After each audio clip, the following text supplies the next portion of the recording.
軽自動車において意外とない。こういうところの粘りがとっても良くなったな。酔うんですよこれが。めちゃくちゃ広いですね。でも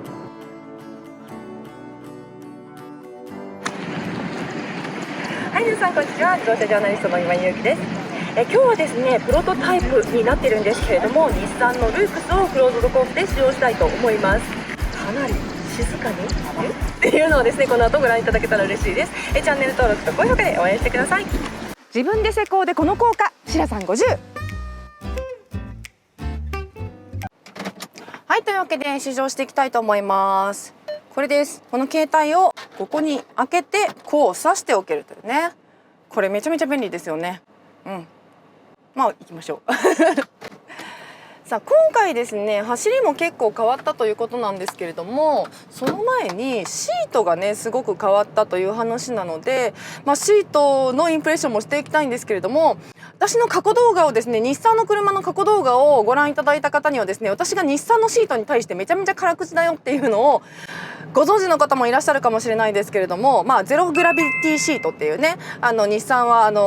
重力を感じないシートみたいな感じのシート開発をしてるはずなんですけれども、どうも私の体と合わなくて、特にキックスあたりはちょっとね腰痛がひどくなるよみたいな感じのフィールを実は持ってましたが、このですねルークスはその座り心地シートの良さっていうのをすごく頑張りましたよということなので、特に表皮をね変えたりとかしてすごく頑張りましたよということなので、その辺もインプレッションしようかなと思ってるんですが、今のところいいです。ファーストインプレッションはなんかそんなに今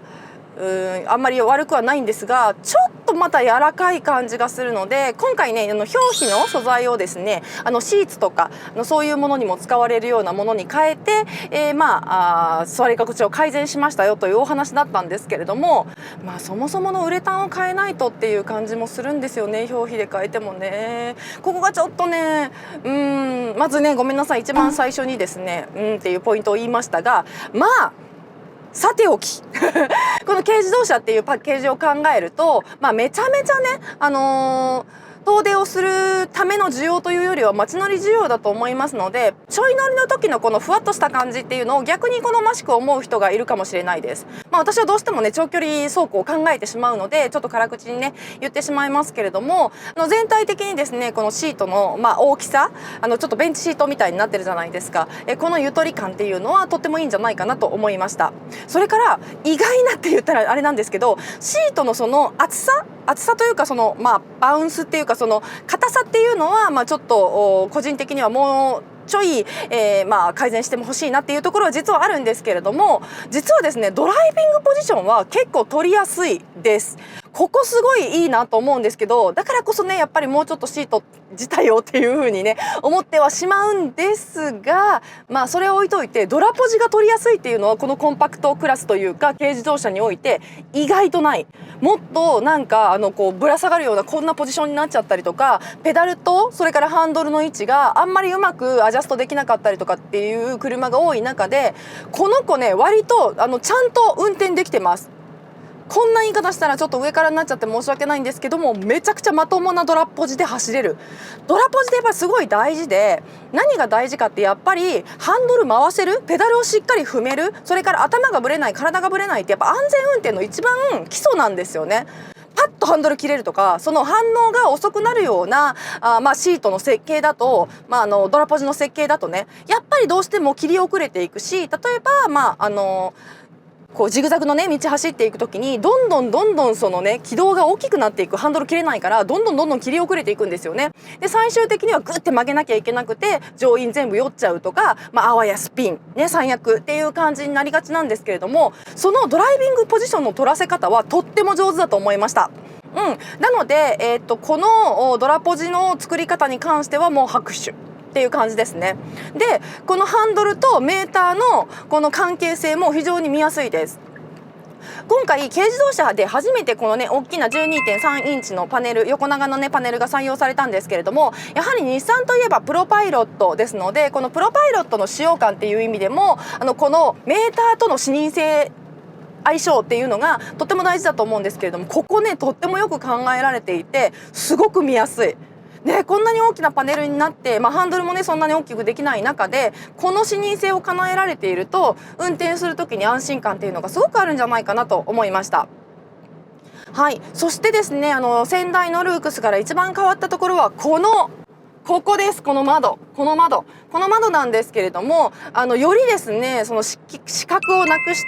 て、よく見えるように設計を変えたということなんですよね。少しちょっとピラーが立ったというかねこのフロントガラスが立ったんですよ。でここもすごく見やすくなりましたししっかりとですね視認性視覚をなくすための努力っていうものもなされていてここもね好感度が高い点でもあります。くるっと回ります。今回ですねフルモデルチェンジでありながらって言ったらあれですけれども実はですねプラットフォームもパワートレーンもキャリーオーバーをされています。なんですけれども、フルモデルチェンジに、ふさわしい装備の追加というか機能の追加走行機能の強化っていう意味ではスタビライザーがねすごく良くなったっていうのがあるんですよね。だからサスペンション足回りの刷新というかブラッシュアップがなされているっていうことなんですね。だから、こちらも足の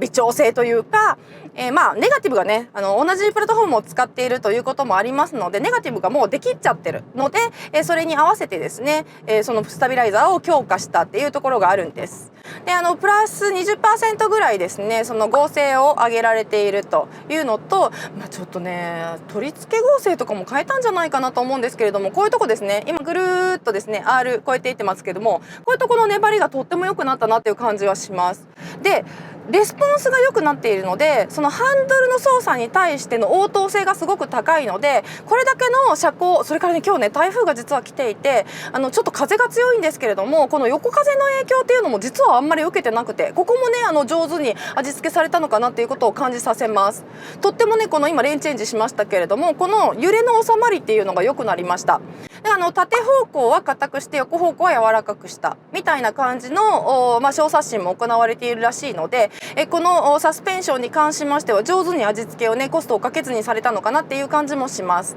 もう一つめちゃくちゃいいなと思ったのがすっごい静かになったんですよ。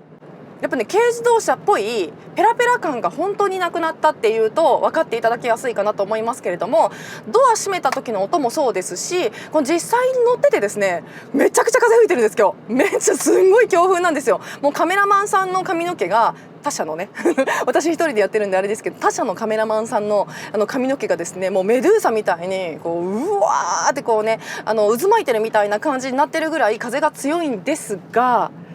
すごい静かだと思いませんか？今私もちろんマイク使って喋ってますけれども本当に横風の影響も受けないしめちゃめちゃ静粛性が高いです。でこれも軽自動車初の遮音ガラスをねフロントガラスに使ったんですって。ね、やっぱりねフロントガラス一番ドライバーにも近いですし面と向かい合ってもいますし一番大きいガラスなのでここを遮音ガラスにすると効果的ですよね。本当にいい効果が出てると思います。でこれに対してですねやっぱり外からの音も聞こえにくくなっているっていうのとあとね遮音材例えばシール材追加したりとかそのリアの方のね遮音材を変えたりとか追加したりとかそういうこともたくさん行われてその静粛性質感のアップっていうのをすごく考えられているということなんですよね。で今回私シティスピードぐらいで走っているのであまり高速走行をねめちゃめちゃしてないですがちょっとねこの次のせっかくのねクローズドコースなのでちょっとここから速度を上げて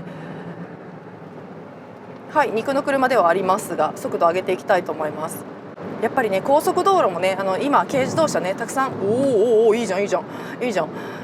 走られる方も多いと思いますのでちょっと高速でいきたいと思いますがほらめちゃめちゃ粘るいい感じですね。いい感じですね。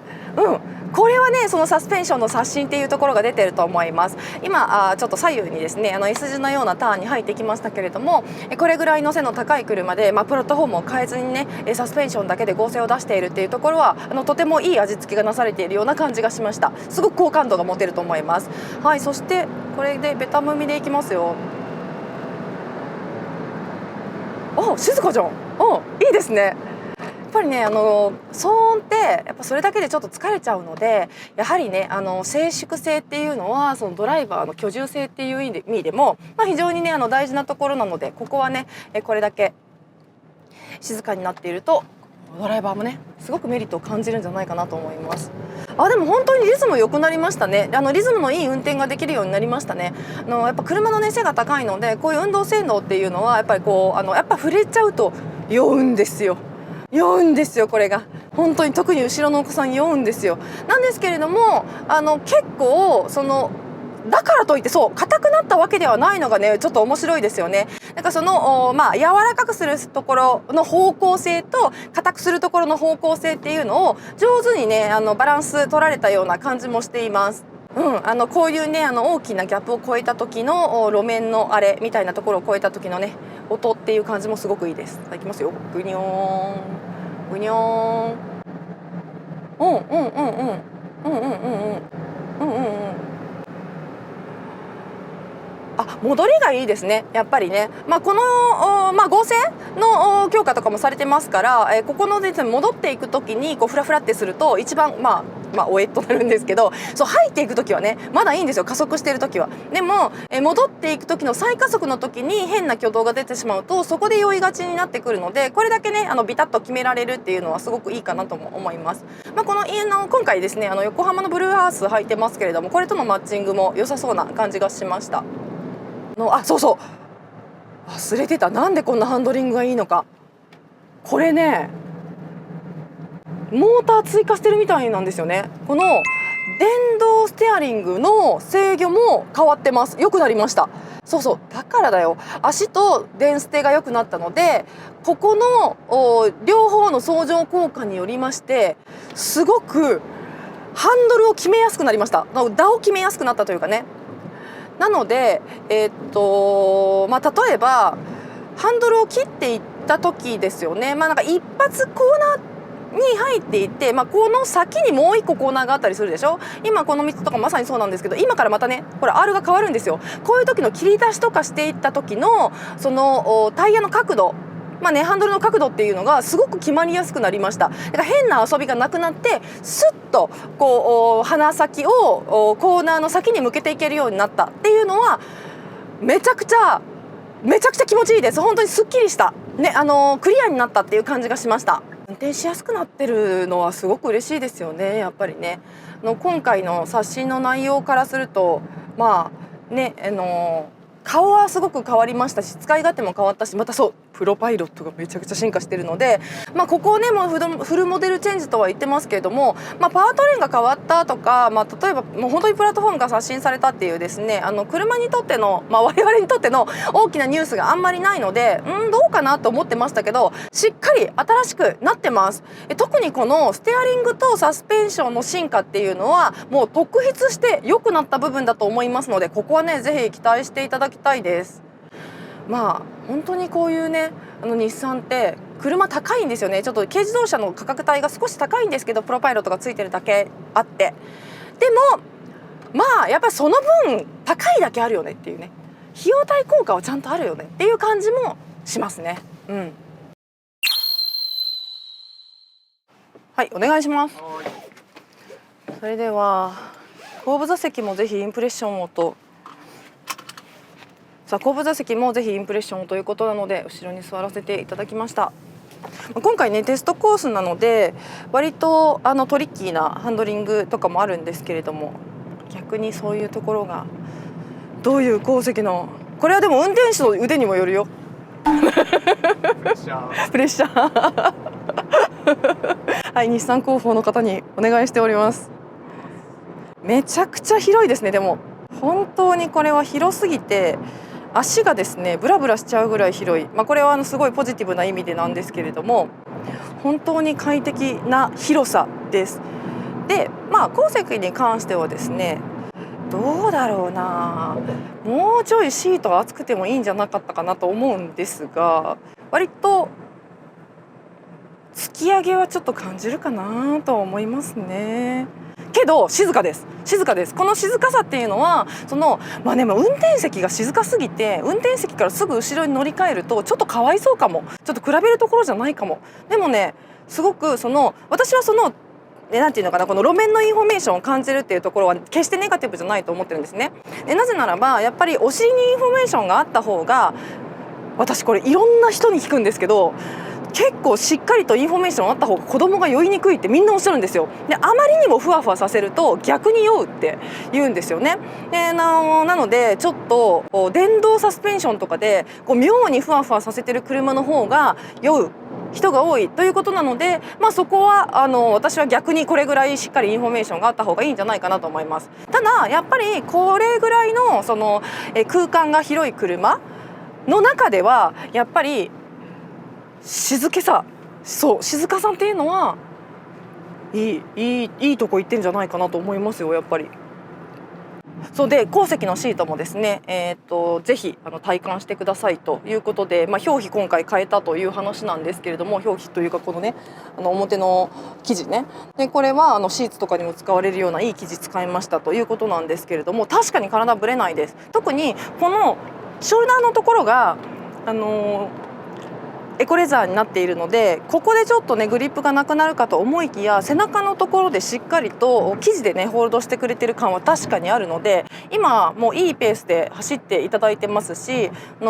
S 字のようなところも超えていきました。今すごいねG が外側にかかっているような状態なんですけれども、このももが全然ずれないのもすごく良くなりましたね。良くなりましたというかいいですね。これね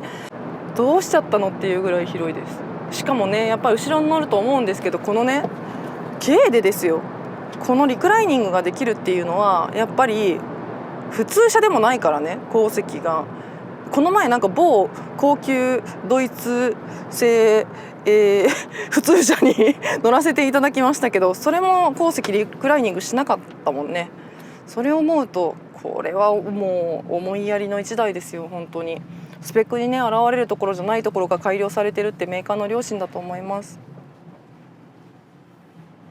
自分でできる、簡単早くて効果抜群、ダイヤモンドプラス。シラさん50です。全然ツルツル。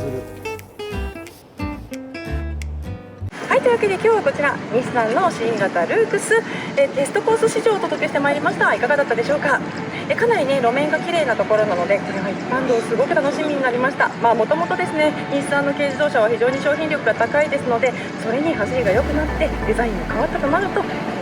ぜひですね販売店の方でチェックしてみてください。それでは今日も最後までご覧いただきましてありがとうございました。チャンネル登録と高評価で応援してください。自動車ジャーナリストの小池美でした。バイバイ。